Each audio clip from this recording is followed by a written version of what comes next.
మన ప్రభువును రక్షకుడైన యేసుక్రీస్తు నామమున విడుస్తున్నారు మీ కుటుంబ సభ్యులను మీ అందరికీ శుభాభివందనాలు. దేవుని యొక్క మహాకృపను బట్టి గతించిన నెలంతా దేవుడు తన కృపలో మనందరినీ కాపాడి సంరక్షించి మన బ్రతుకులో మరి యొక్క నూతన నెలలోనికి అనగా ఆగస్టు నెల మొదటి వారంలోనికి మనందరినీ కూడా ప్రవేశపెట్టి ఆయన సన్నిధానములో ఆయన బిడ్డలుగా ఆయన నామాన్ని ఘనపరచడానికి, స్తుతించడానికి, ఆరాధించడానికి, మరి ముఖ్యంగా దేవుని యొక్క వాక్యముతో మన జీవితాలను సరిచేసుకోవడానికి దేవాతి దేవుడు మనకు అనుగ్రహించినటువంటి కృపను బట్టి మనమందరం కూడా దేవునికి వందనములు, స్తుతులు, స్తోత్రాలు చెల్లించవలసిన వారమై ఉన్నాము. అంత మాత్రమే కాదు కానీ క్రిస్తములోని 10వ ఆదివారంలోనికి మనం అందరం కూడా ప్రవేశించి ఉన్నాము. మరి మీరందరూ దేవుని కృపలో బాగా ఉన్నారని మీ కొరకు మానక నిత్యము ప్రార్థన చేస్తూ ఉన్నాం. మీ యొక్క ప్రార్థన అవసరతలు ఏమైనా ఉంటే మీకు కనిపిస్తున్నటువంటి స్క్రీన్లో ఉన్నటువంటి నెంబర్కు మీరు ఫోన్ ద్వారా కానీ వాట్సాప్ ద్వారా కానీ మెసేజ్ చేస్తే మీ కొరకు మేము కూడా ప్రార్థన చేయడానికి సిద్ధంగా ఉన్నాము అని తెలియచేయడానికి ఎంతో సంతోషిస్తూ ఉన్నాం. మీలో చాలా మంది లైక్ చేస్తూ ఉన్నారు, సబ్స్క్రైబ్ చేస్తూ ఉన్నారు. ఇంకా అనేక మందికి మీ బంధువులకు, స్నేహితులకు కూడా ఒక వాక్యాన్ని షేర్ చేసి సబ్స్క్రైబ్ చేయించాలని దేవుని పేరట మీకు మనవి చేస్తూ ఉన్నాను. క్రిస్తములోని 10వ ఆదివారంలోనికి మనం వచ్చి ఉన్నాం. ఈ 10వ ఆదివారమునకు ఏర్పాటు చేయబడినటువంటి దేవుని యొక్క లేఖన అంశములుగా పాత నిబంధన పాఠ్య భాగముగా ప్రవక్త అయినటువంటి ఇర్మియా గ్రంథము 7వ అధ్యాయము 1వ వచనము నుండి 11వ వచనము వరకు, అలానే పత్రికా పాఠ్య భాగముగా అపోస్తుల కార్యముల గ్రంథము 20వ అధ్యాయము 17వ వచనము నుంచి 38వ వచనం వరకు, అలానే సువార్త పాఠ్య భాగముగా పరిశుద్ధులైన మత్తయి రాసినటువంటి సువార్త 23వ అధ్యాయము 34వ వచనము నుండి 39వ వచనము వరకు ఉన్నటువంటి లేఖన అంశములు ఈ వారము మనకు పాఠ్య భాగములుగా ఇవ్వబడి ఉన్నవి. ఈ లేఖనమును ధ్యానం చేయడానికి ముందుగా ఆత్మదేవుని సహాయాన్ని కోరుకుందాం. కృపణము గల ప్రియ తండ్రి, బట్టి గతించిన నెలంతా ఈ కృపలో మమ్మల్ని కాపాడు సంరక్షించి మా బ్రతుకులో మరి యొక్క లోనికి మమ్మల్ని ప్రవేశపెట్టి మొదటి ఆదివారం అని బిడ్డలుగా మేమందరంలో చేరి నేను స్థుతించి గణపరిచి ఆరాధించే భాగ్యము మీరు మాకు ఇచ్చినందుకు వందనాలు చెల్లిస్తూ ఉన్నాం. దేవా, కొద్ది నిమిషం నీ వాక్యం ధ్యానింపన ఏంటండగా నీ ఆత్మచేత నన్ను మమ్మల్ని నింపి నడిపించమని, నా నోటి మాటలు నా హృదయ ధ్యానము నీ దృష్టికి అంగీకారములుగా చేయమని నీ ప్రియకుమారుడు మా రక్షకుడు యేసుక్రీస్తు నామమున మిక్కిలి వినయంతో ప్రార్థించి వేడుకొనిచున్నాము తండ్రి, ఆమేన్. క్రితం తరువాతి 10వ ఆదివారంలో ఏర్పాటు చేయబడినటువంటి లేఖనములను మూడు ఆలోచన చేస్తూ ఉంటూ ఉన్నప్పుడు దేవాతి దేవుడు తన బిడ్డలతో మరి ఒక్కసారి మాట్లాడుతూ ఉన్నాడు. ఇర్మియా ప్రవక్త ద్వారా ఇశ్రాయేలు ప్రజలతో మాట్లాడుతూ, ఇది నా దేవుని మందిరం మీరు చెప్పుకొనిచ్చు ఉన్నారే, కానీ మీరు నాకు ఇవ్వవలసినటువంటి ఘనత, మహిమ, ప్రభావాలు మీరు ఇవ్వట్లేదు, కాబట్టి మీ జీవితాన్ని మార్చుకోండి అని ప్రవక్త ద్వారా మాట్లాడుచూ ఉన్నాడు. అపోస్తలుల కార్యముల ద్వారా మనం ఆలోచన చేస్తూ ఉన్నప్పుడు ఎంతో పరిచయం చేసినటువంటి పౌలు భక్తుడు అక్కడ ఉన్నటువంటి సంఘముతో ఆయన మాట్లాడుతూ ఆయన అంటున్నాడు, నేను వెళ్ళిపోయిన తరువాత మీ మధ్యకు మరి క్రూరమైనటువంటి తోడేళ్లు, స్వభావం కలిగినటువంటి వ్యక్తులు వస్తూ ఉంటారు, మీరు జాగ్రత్తగా ఉండండి, బీ కేర్ఫుల్, ప్రార్థన యందు భక్తి యందు నిలకడ కలిగి ఉండండి అనేటువంటి మాటను అక్కడ తెలియచేస్తూ ఉన్నాడు. అలానే సువార్త పాఠంలోనికి మనం వచ్చేసరికి దేవాతి దేవుడు యెరూషలేము పట్టణమును గురించి విలపిస్తూ వ్యాకుల పడుతూ తన బాధను వ్యక్తం చేస్తూ తన అసహనాన్ని కూడా వ్యక్తము చేస్తూ యెరూషలేమును శపిస్తూ ఉన్నటువంటి విషయాన్ని మనం చూస్తూ ఉన్నాం. ఎందుకు శపిస్తూ ఉన్నాడు అని మనం ఆలోచన చేస్తూ ఉన్నప్పుడు అక్కడ అంటున్నటువంటి మాట ఏంటంటే, ప్రవక్తలను చంపు పట్టణమా మీకు శ్రమ అనేటువంటి మాటను యేసుక్రీస్తు వారు మాట్లాడుతూ ఉన్నాడు. నిజమే, యెరూషలేము పట్టణము వాస్తవానికి మనం ఆలోచన చేస్తూ ఉన్నప్పుడు అది దేవునికి ఇష్టమైనటువంటి ప్రాంతముగా మనం చూస్తూ ఉన్నాం. ఒక రకంగా ఆలోచన చేస్తూ ఉన్నప్పుడు యెరూషలేము పట్టణము, ఇజ్రాయెల్ అనేది ప్రపంచానికే కేంద్ర బిందువుగా మనం చూస్తూ ఉన్నాం. ఈ భూగోళంలో మొత్తం అంతా మనం ఆలోచన చేస్తూ ఉంటున్నప్పుడు ప్రపంచం మధ్య భాగంలో ఉన్నది, centre part of the world. ఈ ప్రపంచానికి మధ్యస్థముగా ఉన్నది, కేంద్ర బిందువుగా ఉన్నది భౌగోళికంగా. అది ఆధ్యాత్మికంగా కూడా ఇది చాలా ప్రాముఖ్యమైనటువంటి కేంద్రముగా ఉన్నది, ఆధ్యాత్మిక పరంగా కూడా. 3 రకాల మతాలకు సంబంధించినటువంటి వారికి ఇది ప్రాముఖ్యంగా నిలయముగా కనిపిస్తూ ఉంది. క్రైస్తవ, ఇస్లామిక్, యూదయ, ఈ 3 మతాలకు సంబంధించినటువంటి కేంద్రముగా కూడా మనము చూస్తూ ఉన్నాం.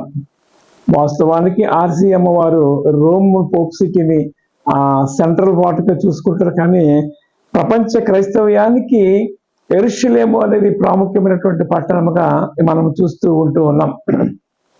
అయితే ఇక్కడ యేసుక్రీస్తు వారు యెరూషలేము పట్టణాన్ని చూసి, మీ మందిరము మీకు విడవబడుచు ఉన్నది, నేను వెళ్ళిపోవచ్చు ఉన్నాను, మీ మందిరము మీకు విడవబడుచు ఉన్నది అనేటువంటి మాటను జ్ఞాపకం చేస్తూ అనేక పర్యాయాలు నేను మిమ్మల్ని చేర్చుకోవాలి అని, నేను మీతో స్నేహించాలని, మీకు తండ్రిగా ఉండాలని, మీ స్నేహితుడిగా ఉండాలని, మీ ప్రియమైనటువంటి బిడ్డలుగా మీరు నాకు ఉండాలి అని అనేక సందర్భాల్లో మీకు బోధించాను, కానీ మీరు మాట వినలేదు అని మాట్లాడుతూ, కోడి తన పిల్లలను ఏ రీతిగా కాపాడుకుంటూ ఉందో తన రెక్కల చాటున, అలానే నేను కూడా మిమ్మల్ని కాపాడుకోవాలి అని అనుకున్నాను, కానీ మీరు వినలేదు అనేటువంటి మాట మీరు వల్లకపోతే, ఇదిగో మీ ఇల్లు మీకు విడవబడుచు ఉన్నది, ఇది మొదలుకొని ప్రభు పేరట వచ్చేవాడు స్తుతింపబడుగాక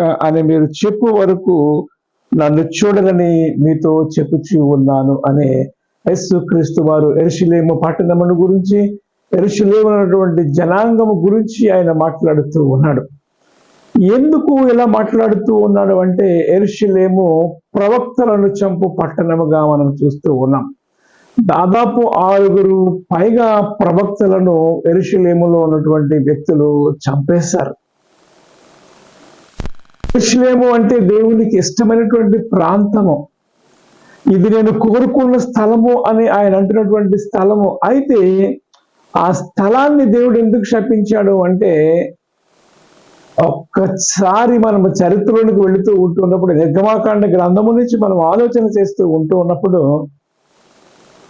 ఆ నిర్గమాకాండ గ్రంథములో 3-4 అధ్యాయాలు మనం చూస్తూ ఉన్నప్పుడు ఇజ్రాయేల్ ప్రజలు ఏకకంఠముతో దేవునికి మొర్రపెట్టుతూ, ప్రభువా, ఓ తండ్రి, ఈ యొక్క శ్రమ నుంచి మమ్మల్ని విడిపించు, ఈ బానిసత్వం బ్రతుకు నుంచి మమ్మల్ని విడిపించు అని వారందరూ ఏకకంఠంతో దేవునికి ప్రార్థన చేస్తూ ఉన్నప్పుడు, వారి ప్రార్థనకు దేవుడు చలించిపోయి దిగి వచ్చాను అని మాట్లాడుతూ ఉంటాడు. మోషేతో అంటాడు, అరే బాబు, ఇశ్రాయేలు చేసినటువంటి మొర నా యొద్దకు నిజముగా చేరింది, వారి ప్రార్థన నేను విని ఉన్నాను, వారిని విడిపించడానికి నేను దిగి వచ్చి ఉన్నాను అని మాట్లాడుతూ ఉంటాడు.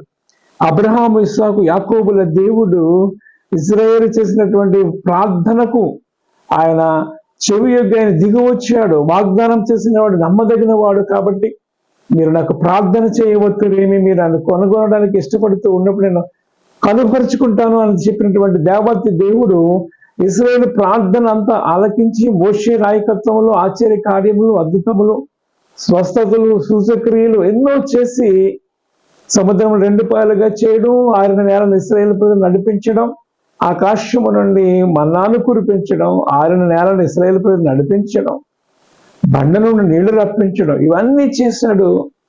ఆరిన నేలకు పాలు తీరలు ప్రవహించి దేశంలోనికి, కనాన్లోనికి తీసుకుని వచ్చాడు. అటు తరువాత వారందరికీ కూడా మోషే నాయకత్వంలో నియమ నిబంధనలు, ధర్మశాస్త్రాలు ఇచ్చాడు. ధర్మశాస్త్రం నుంచి మీరు ఏ రీతిగా భక్తి కలిగి జీవించాలి, ఏ రీతిగా నన్ను ఘనపరచాలి, నన్ను స్థుతించాలి, నన్ను కీర్తించాలి అని అనేక నియమ నిబంధనలు వారికి ఇచ్చాడు మోషే ధర్మశాస్త్ర రూపంలో. ఒక 10 ఆజ్ఞలు మాత్రమే కాదు, కానీ అనేక రకాలైన వారి జీవిత విధానానికి కావలసినటువంటి అన్ని కూడా ధర్మశాస్త్ర రూపంలో ఇస్తే వారు ఏమైపోయారంటే రేవు దాటిన తరువాత తెప్ప తగలేసిన రీతిగా. ఈ మాట ఎక్కువ గోదావరి జిల్లాల్లో మాట్లాడుతూ ఉంటారు. రేవు దాటిన తర్వాత తెప్ప తగలేసిన రీతిగా వారందరూ కూడా దేవుని విడిచిపెట్టేస్తారు. దేవుని విడిచిపెట్టేసి ఎవరు ఇష్టం ఉన్నట్టు వారు జీవించడం మొదలు పెట్టేసి విగ్రహారాధన వైపు వారు తిరగడం మొదలు పెట్టారు. దేవాతి దేవునికి అత్యంత హేయమైనటువంటి కార్యం ఏదన్నా ఉన్నది అంటే విగ్రహారాధన. దేవునికి తండ్రి దేవునికి ఇవ్వాల్సినటువంటి ప్రాధాన్యతను వారు ఇవ్వకుండా వారు ఇష్టం వచ్చినట్టు జీవిస్తూ దేవుని నామమునకు అవమానమును వారు తెచ్చుట వలన దేవుడు వారిని శపించినట్లుగా చూస్తూ ఉన్నాం. దేవుడు వారి మీద కోపగించినట్లుగా మనం చూస్తూ ఉన్నాం. ప్రేమైన వారలారా, ఒక రకానికి మనం ఆలోచన చేస్తూ ఉంటున్నప్పుడు 122వ కీర్తన 132వ కీర్తనలు కూడా మనం ఆలోచన చేస్తూ ఉన్నప్పుడు ఇశ్రాయేలు లేక యెరూషలేము పట్టణము దేవునికి అత్యంత ఇష్టకరమైనటువంటి పట్టణముగా మనము చూస్తూ ఉన్నాం. ఇది నేను కోరుకున్నటువంటి ప్రాంతము ఇదే అని దేవుడు సెలవిస్తూ ఉన్నాడు. 132వ సంకీర్తనలో యెహోవా 12వ వచనంలో యెహోవా సత్య ప్రమాణమును దావీదుతో చేసెను, ఆయన మాట తప్పని వాడు. యెహోవా సీయోనును ఏర్పరచుకుని ఉన్నాడు, తనకు నివాస స్థలముగా దాన్ని కోరుకొనిచి ఉన్నాడు. ఇది నేను కోరిన స్థానము, ఇది నిత్యము నాకు విశ్రమ స్థానముగా ఉండును. ఇక్కడనే నేను నివసించేదను, దాని ఆహారము నేను నిండారుగా దీవించేదను, దానిలోను బీదలను ఆహారముతో తృప్తిపరిచేదను, దాని యాజకులు రక్షణను వస్త్రముగా ధరింపచేసేదను, దానిలోని భక్తులు దగ్గరగా ఆనందగానము చేసేదను. అక్కడ దావీదునకు కొమ్ము మొలవ చేసేదను. నా అభిషక్తుని కొరకు నేను అచ్చట ఒక దీపమును సిద్ధపరిచి ఉన్నాను. అతని శత్రువులకు అవమానమును వస్త్రముగా ధరింపచేసేదను. అతని కిరీటమును అతని మీదనే ఉండి తేజరిల్లును అని ఇక్కడ దావీదు తన ప్రార్థనలో కీర్తనలో దేవుని యొక్క మాటలుగా అక్కడ రాయడం చూస్తూ ఉంటున్నాను. ఇది నేను కోరుకున్న స్థలము. ఇక్కడ ఆశీర్వాదము ఉంటూ ఉంటది, రక్షణ ఉంటూ ఉంటది. నేను కోరుకున్న స్థలం నిత్యము నాకు విశ్రమ స్థలముగా ఉంటది, అక్కడ నేను ఉంటాను. దాని ఆహారమును నేను నిండారుగా దీవించేదను. అంటే సమృద్ధి ఉంటది, కరువు అనేది లేకుండా ఉంటది. ఈ యెరూషలేము అనే పట్టణంలో దేవుడు ఆశీర్వచనములు కూడా పలికాడు. ఇంకా ఆలోచన చేస్తూ ఉంటున్నప్పుడు 122వ సంకీర్తన మనం ఆలోచన చేస్తూ ఉన్నప్పుడు యెరూషలేము యొక్క క్షేమము కొరకు ప్రార్థన చేయుడి. యెరూషలేమా, నిన్ను ప్రేమించి వారు వర్ధిల్లుదురు. నీ ప్రాకారములో నెమ్మది కలుగును గాక, నీ నగరంలో క్షేమముండును గాక. నా సహోదరుల నిమిత్తమును నా సహవాసుల నిమిత్తమును నీకు క్షేమం కలుగును గాక అని నేను అందును. మన దేవుడైన యెహోవా మందిరము నిమిత్తము నీకు మేలు చేయ ప్రయత్నించేదను. దేవుని నామానికి మహిమ కలుగును గాక. ఇక్కడ కూడా భక్తులు ఏమంటున్నటువంటి యెరూషలేము యొక్క క్షేమం కొరకు ప్రార్థన చేయుడి అనేటువంటి మాటను చూస్తూ ఉన్నాం. ఒక రకంగా ఆలోచన చేస్తూ ఉన్నప్పుడు ఇది దేవుని పట్టణము, దేవుని సన్నిధి, దేవుడు ఉన్నటువంటి ఆయన జన్మించినటువంటి ప్రాంతము. గత కొన్ని నెలలుగా మనం ఆలోచన చేస్తూ ఉన్నప్పుడు ఇజ్రాయేల్ మీద హమాస్ తీవ్రవాదులు మరి గాజా పట్టణము నుండి వారు బాంబుల వర్షం కురిపిస్తూ ఉన్నప్పుడు మరి ఒక్కసారి యెరూషలేము మరి దాడికి గురైనటువంటి విషయాన్ని మనం చూస్తూ ఉన్నాం. ప్రియమైన వారలారా, అందరి కళ్ళు, ప్రపంచంలో అందరి కళ్ళు యెరూషలేము మీదే ఉన్నాయి. ఆల్ ఐస్ ఆర్ యెరూషలేము మీదే చూస్తూ ఉన్నాయి. ఏం జరుగుతూ ఉందా? గాజా పట్టణం మీద దేవుని యొక్క ఉగ్రత వాగ్దానము నెరవేర్పు కూడా మనం చూస్తూ ఉన్నాం. అట్ ది సేమ్ టైం దేవాతి దేవుడు మరి యెరూషలేము పట్టణమును కాపాడుతానని వాగ్దానం చేసినటువంటి దేవాతి దేవుడు ఆ యెరూషలేము పట్టణమును మరి శపించిన విషయాన్ని కూడా మనం ఆలోచన చేస్తూ ఉన్నాం. ఎందుకనట? ప్రవక్తలను చంపింది. అనేక మంది ప్రవక్తలను చంపింది. ఎరబాబు మీ జీవితాన్ని మార్చుకోండి అని చెబుతూ ఉంటే వారు చంపేస్తుంది. ఆ మాటను ఇక్కడ యేసుక్రీస్తు వారు జ్ఞాపకం చేస్తూ పరిశుద్ధుడైనటువంటి మత్తయి రాసినటువంటి సువార్తలో ఈరోజు మనం చదువుకున్నటువంటి విషయాన్ని జ్ఞాపకం చేసుకుంటూ 23వ అధ్యాయంలో మరి 34వ వచనము నుండి మనం ఆలోచన చేస్తూ ఉన్నప్పుడు అక్కడ అంటున్నమాట, ఇదిగో నేను మీ ఎదురు ప్రవక్తలను, జ్ఞానులను, శాస్త్రులను పంపుచూ ఉన్నాను. మీరు వారిని కొందరిని చంపి సిలువ వేయుదురు, కొందరిని మీ సమాజ మందిరములలో కొరడాలతో కొట్టి పట్టణము నుండి పట్టణమునకును తరుముదురు. నీతిమంతుడైనటువంటి హేబేలు రక్తం మొదలుకొని బలిపీఠమునకు దేవాలయమునకును మధ్య మీరు చంపిన బరకీయ కుమారుడకు జకరియా రక్తము వరకును భూమి మీద చిందింపబడినటువంటి నీతిమంతుల రక్తమంతయు మీ మీదకి వచ్చును. ఇవన్నీ ఈ తరము వారి మీదకి వచ్చునని మీతో నిశ్చయముగా చెప్పుచూ ఉన్నాను. నీతిమంతుడైనటువంటి బరకీయ కుమారుడు హేబేలు రక్తము గురించి ఇక్కడ మాట్లాడుతూ ఉన్నాడు. హేబేలు రక్తం మొదలుకొని జకరియా రక్తము, అనేక మంది ప్రవక్తలు, 6 పైగా ప్రవక్తలను వారు చంపేశారు. నీతిమంతుడైనటువంటి ప్రవక్తల రక్తము అక్కడ మొరపెడుతూ ఉన్న విషయాన్ని మనం జ్ఞాపకం చేస్తూ ఉన్నాం. అనేక పర్యాయములు మిమ్మల్ని చేర్చుకోవాలి అని నేను ప్రయాసపడ్డాను, అనేక మందిని పంపించాను, కానీ మీ జీవితాన్ని మీరు మార్చుకోలేదు. కాబట్టి మీకు శ్రమ. ప్రవక్తలను చంపు పట్టణమా మీకు శ్రమ. ఏ పట్టణము గురించి కూడా దేవుడి మాట మాట్లాడదు, కానీ ఇజ్రాయేలు పట్టణం గురించి, నాకు యెరూషలేమును గురించి ఆయన మాట్లాడుతున్నటువంటి మాటలు మనం చూస్తూ ఉన్నాం. ప్రియమైన వారలారా, ఈ శ్రమ ఎందుకు వచ్చిందంటే మనం ఆలోచన చేస్తూ ఉంటున్నప్పుడు ఈరోజు మనం చదువుకున్నటువంటి పాత నిబంధన పాఠ్య భాగము ఆలోచన చేస్తూ ఉన్నప్పుడు అక్కడ కూడా అదే మాట జ్ఞాపకం చేస్తూ ఉన్నారు. అక్కడ యేసుక్రీస్తు ఏమంటున్నాడంటే, మీ మందిరము మీకు విడువబడుచు ఉన్నది, మీ ఇల్లు మీకు విడుబడి ఉన్నది, ఇది మొదలుకొని ప్రభు పేరట వచ్చి వాడు స్థుతింపబడిన దాకా అని అనేంత వరకు నేను చూడనని చెప్పుచూ ఉన్నాను, మీరు నన్ను చూడరు అని చెప్పుచూ ఉన్నాను. ఎప్పుడు జరుగుతూ ఉంది అంటే రాబో దినాల్లో ఇది జరగబోతూ ఉంది. ఒకసారి పాత నిబంధనలోనికి మనం వెళుతూ ఉన్నప్పుడు ప్రవక్తైనటువంటి ఇర్మియా ద్వారా కూడా ఇదే విషయాన్ని ఇక్కడ తెలియజేస్తూ ఉన్నాడు.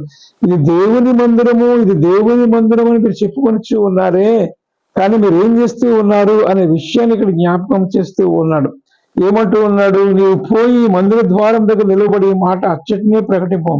యెహోవాకు నమస్కారం చేయుటకై ద్వారబంధములో ప్రవేశించుచు యూదావారులారా యెహోవా మాట వినుడి, సైన్యములకు అధిపతి యెహోవా యొక్క దేవుడు ఎలాగూ సెలవిచ్చుచు ఉన్నాడు, నేను ఈ స్థలమున మిమ్మల్ని నివసింపచేయనట్లు మీరు మార్గములను మీ క్రియలను దిద్దుకునండి.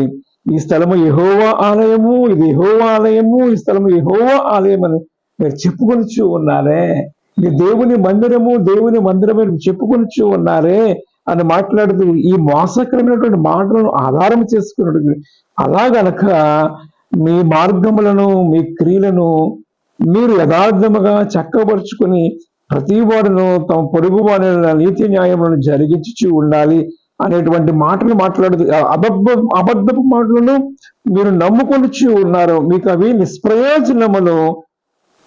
ఇదేమి మీరు చార క్రియలను నరహత్యలను చేయించు అబద్ధ సాక్ష్యములు పలికేవారుగా ఉన్నారు, విగ్రహారాధన చేసేవారుగా ఉన్నారు, నన్ను సేవించడం మానేసారు. ఇది నా మందిరం అయితే నాకు రావాల్సినటువంటి ఘనత ఏది, నాకు రావాల్సినటువంటి స్తుతి ఆరాధన ఎక్కడ ఉంది? మీరు మీ ఇష్టమైన జీవిస్తూ ఉన్నారే, ఇది నా మందిరం అని మీరు మాట అయితే చెప్తూ ఉన్నారు, కానీ మీ క్రియలను మార్చుకోండి, మీ ఆలోచన విధానాన్ని మార్చుకోండి అని అనేటువంటి దేవాతి దేవుడు ప్రవక్తైనటువంటి ఇర్మియా ద్వారా ఆయన మాట్లాడుతున్న విషయాన్ని మనం జ్ఞాపకం చేసుకుంటూ ఉన్నాం.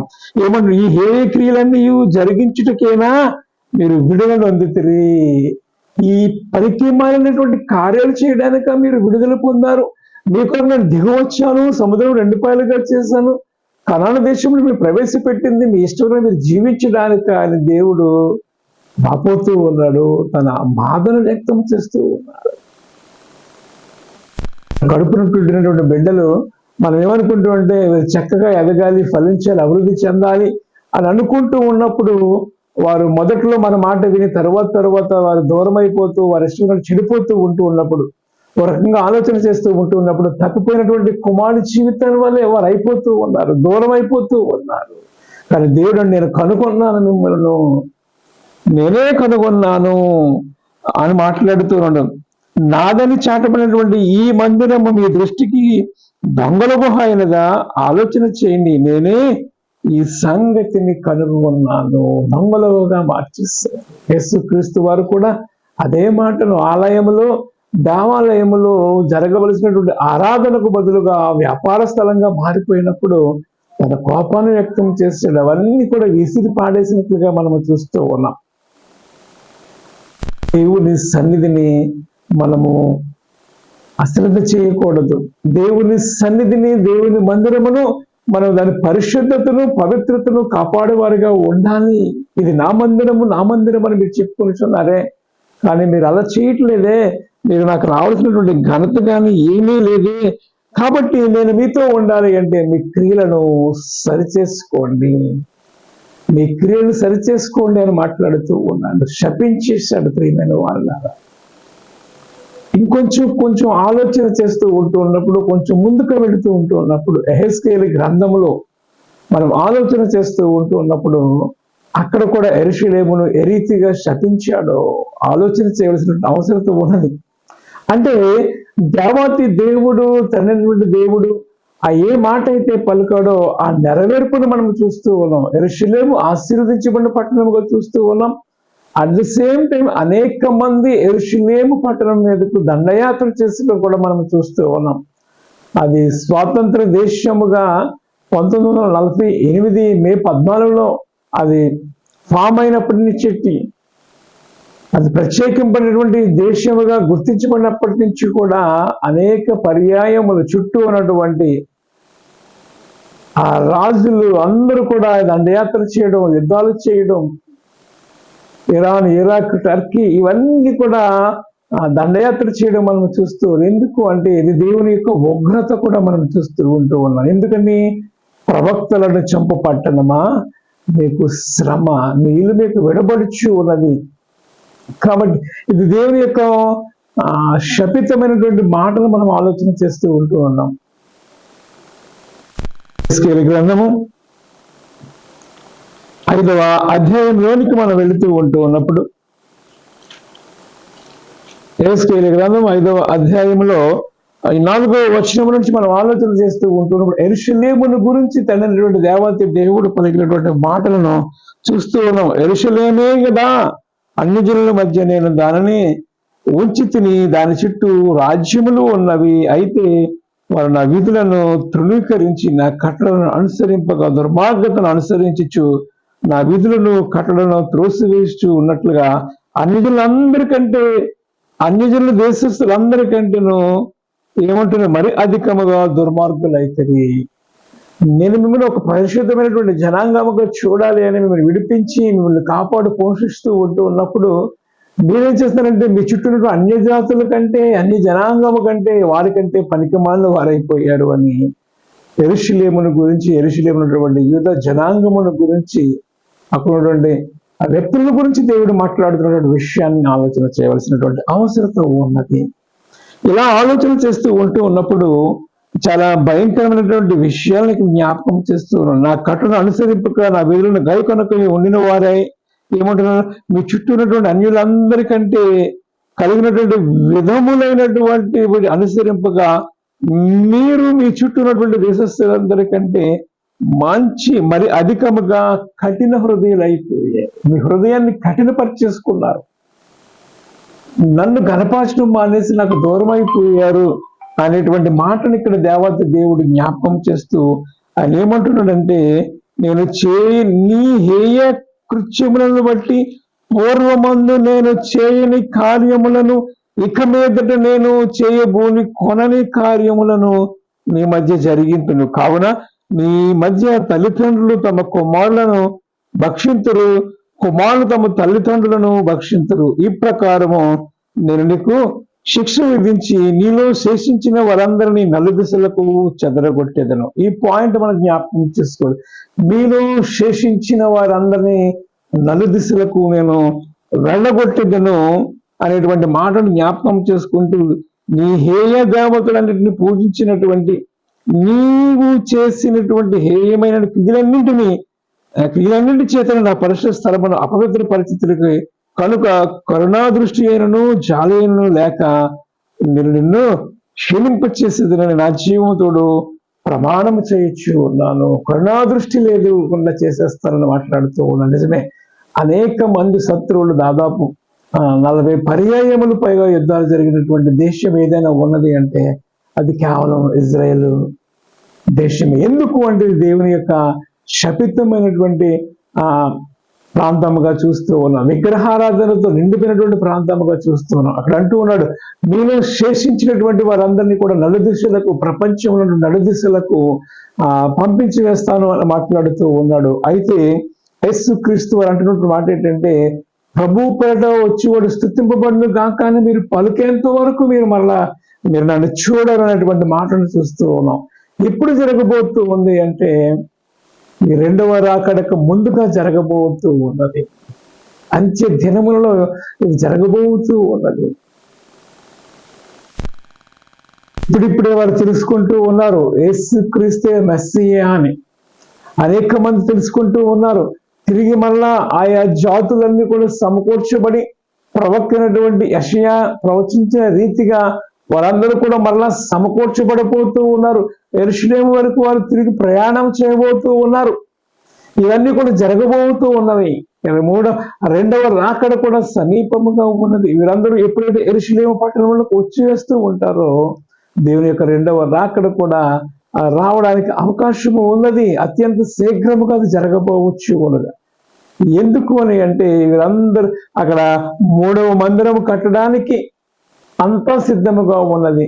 తెల్లని పేయి కూడా, దూడ కూడా సిద్ధముగా ఉన్నది. ఏ క్షణంలో ఏమైనా జరగవచ్చు. అయితే ఈ వాక్యము ద్వారా మనం ఆలోచించవలసిన విషయం ఏంటంటే, ప్రవక్తలను చంపు పట్టణమా మీకు శ్రమ అని దేవుడు అంటే, మనం ఏం చేస్తూ ఉన్నాం? మనము ఆశీర్వదించబడిన వారుగా ఉండాలి అంటే సేవకులను మనం చేర్చుకోవాలి. దేవుని యొక్క బిడ్డలను మనం గృహాలకు ఆహ్వానించాలి. దైవ సేవకులకు ఆతిథ్యం ఇచ్చేవారుగా ఉండాలి. ప్రవక్తను చేర్చుకున్నవాడు ప్రవక్త ఫలము పొందుతాడు అని దేవుని యొక్క లేఖనము సెలవిస్తూ ఉంది. ప్రియమైన వాళ్ళ కనుక దేవుని బిడ్డలుగా, దేవుని యొక్క సేవకులను మనం ఆతిథ్యం ఇచ్చేవారుగా ఉండి దేవుని యొక్క ఉగ్రతలను మనం తప్పించబడి దేవుని యొక్క కృపకు పాత్రలం అయ్యేవారుగా ఉండాలి అని ప్రభు పేట మనం చేస్తూ ఉన్నాను. ఇంకా ఆలోచన చేస్తూ ఉంటూ ఉన్నప్పుడు అపోస్తుల కార్యముల గ్రంథం 7వ అధ్యాయం అంతా కూడా మనం చూస్తూ ఉంటూ ఉన్నప్పుడు స్టెఫెను గారి యొక్క భయంకరమైనటువంటి ధైర్యము కలిగి, రోషము కలిగినటువంటి ప్రసంగాన్ని చేస్తూ ఉన్నారు. ఇక్కడ కూడా అంటారు, మీ మనస్సును మార్చుకోండి, మీ హృదయాలను యేసు వైపు తిప్పండి అనేటువంటి మాటను ఇక్కడ జ్ఞాపకం చేస్తూ ఉన్నాడు. ఈ 7వ అధ్యాయంలో మనం ఆలోచన చేస్తూ ఉంటున్నాడు. 51వ వచనంలో, ముష్కరులారా, హృదయములను చెవులను దేవుని వాక్యమునకు లోపరచని వారులారా, మీ పితరుల వారే మీరు ఎల్లప్పుడూ పరిశుద్ధాత్మను ఎదిరించుచూ ఉన్నాడు. మీ పితరులు ప్రవక్తలు ఎవరిని హింసింపకయుండిరి? మీ పితరులు ప్రవక్తలను ఎవరిని హింసించకుండా ఉన్నారు? అందరినీ చేర్చుకోలేకుండా పోయారే మీరు? అందరిని హింసించారు, చంపేశారు కదా.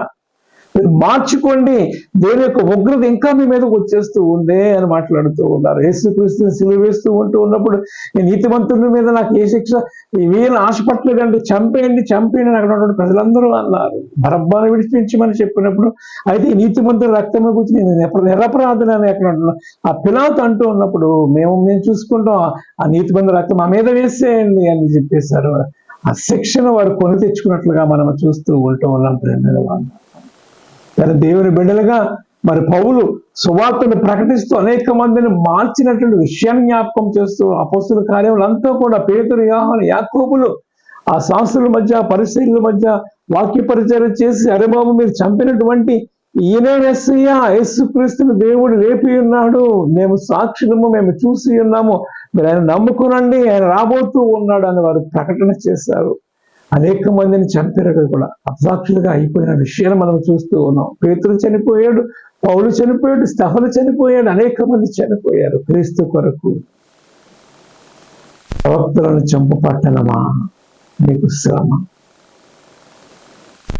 కాబట్టి మనము ఆలోచన చేస్తూ ఉంటున్నప్పుడు మన సేవకుల గురించి, మన కాపరుల గురించి, మన మందిరముల గురించి చెడుగా ఆలోచన చేయకుండా దేవుని బిడ్డలుగా దేవుని యొక్క ఉగ్రత నుండి మనం తప్పించబడి దేవుని యొక్క కృపకు పాత్రలు అవడానికి ఆత్మదేవుడు మనకు సహాయకుడిగా ఉండి దేవుని పరిచయంలో మనము బలానమ్మకమైన దాసులుగా ఉండాలనేది దేవుని యొక్క ఉద్దేశం అనేది. కాబట్టి యెరూషలేము పట్టణం చరిత్ర మనకు ఒక పాఠను నేర్పుతూ ఉంది. దైవ సేవకులను మనం నిందించకూడదు, తిట్టకూడదు. వారి ఫలాన్ని వారు పొందుతారు. సేవకులను చెప్పడం, ఆయన అంటున్నాడు, నేను చూసుకుంటాను, ఆ పని నాది, మీ పని మీరు చేసుకోండి అని మాట్లాడుతూ ఉన్నాడు. కనుక దైవ సేవకులకు ఆదిచేద్దాం, వారిని ప్రేమిద్దాం. దేవుని యొక్క రాజ్య వ్యాప్తిలో మనవంతు సహాయ సహకారాలు అందిస్తూ దేవుని యొక్క కృపకు పాత్రలు అవడానికి ఆత్మదేవుడు మనందరికీ సహాయం చేయను గాక. ఆమేన్. దేవా నీకు వందనాలు చెల్లిస్తూ వ్యక్తమైనటువంటి వాక్యం ఫలించడానికి నీ కృప అనుగ్రహించమని, మహిమ పొందుకోమని, వీళ్ళందరినీ దీవించి ఆశీర్వదించమని నీ ప్రియకుమారుని మా రక్షకుడైన యేసుక్రీస్తు నామమున ప్రార్థించి వేడుకొనిచున్నాము తండ్రి. ఆమేన్. తండ్రి, కుమార, పరిశుద్ధాత్మ త్రియేక దేవుని దీవెన ఇప్పుడు వచ్చిన మీ అందరికీ సదాకాలము తోడైండును గాక. ఆమేన్.